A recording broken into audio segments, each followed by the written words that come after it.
Hello guys, andito naman tayo, unbox na tayo guys ng aking accessories para sa e-drums, no?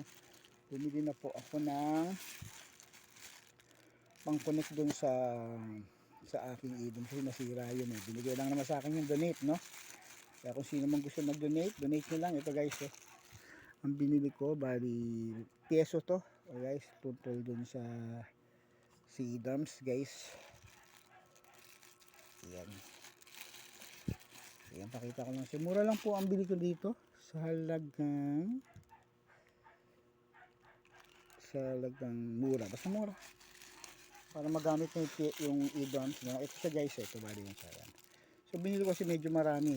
Ilang pieces. Tapos, I think may wire ba to? Wala. Dalawa. Ayun, may wire na yata. Yes, may wire na.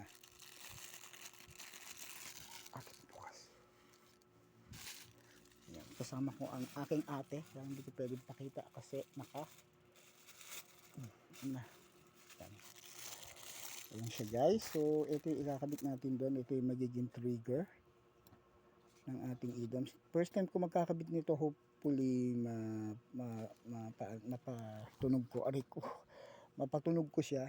Yan siya guys. So ay, nabaliktod, mawala yata, medyo nabaluktot na siya. Apakan to. Or anyway, yan siya guys, no. Yan siya. So balik ko lahat. Yan, medyo kasi balik ko weird eh. Yan, medyo balik ko. Apakan ba to? Yan, so bali 1 2 3 4 5 6 7 8 9 pieces siya. Pwede na rin guys, no? 9 pieces. So okay na siya pag di okay isa iba naman gamitin mo. So ito yung trigger, magiging trigger dun sa aking e-drums na binigay. Nasira na yung binigay sa akin, so napagana ko. So may problema lang yung snare, so kakabitan lang natin yung snare para gumana. Ayun siya guys. So paganahin lang natin yung snare. So ayan, I bought a cheap PSO.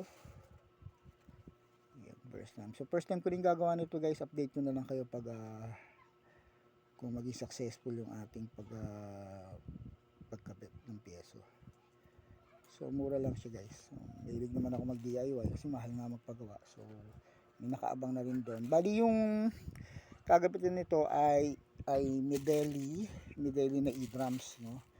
So binigay lang sa akin yun galing sa church. So tumatanggap po ako ng mga sirang gamit na instrumento. Basta instrumento guys, instrumento. Yan, tinatanggap natin yan. So tine-check ko lang yung mga kasi may mga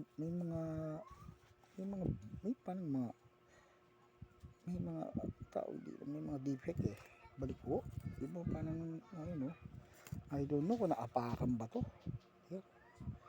Anyway, okay na. Ayan, no, ganyan, no, may parang naka-curve siya. So update na lang guys pag napatunog natin yung e-drums. May tropa kasi ako gumawa siya ng sarili niyang e-drums. Tapos anyway, trigger naman talaga, trigger lang to, parang teklado sa keyboard. So pag kinontak mo siya, doon lang siya tutunog. So ganun din yung procedure nito sa drums, no? Siguro mas sensitive lang to. Ayan guys, so let's see, I'll give you an update sa pag DIY natin ng aking 9 piece. Actually dalawa to eh, di pa dumating isa. So i-unbox ko rin yung pakita ko sa inyo guys. Okay, right? Okay, this is Jeremy from Jeremiah's Incident, ating DIY. Okay guys, thank you.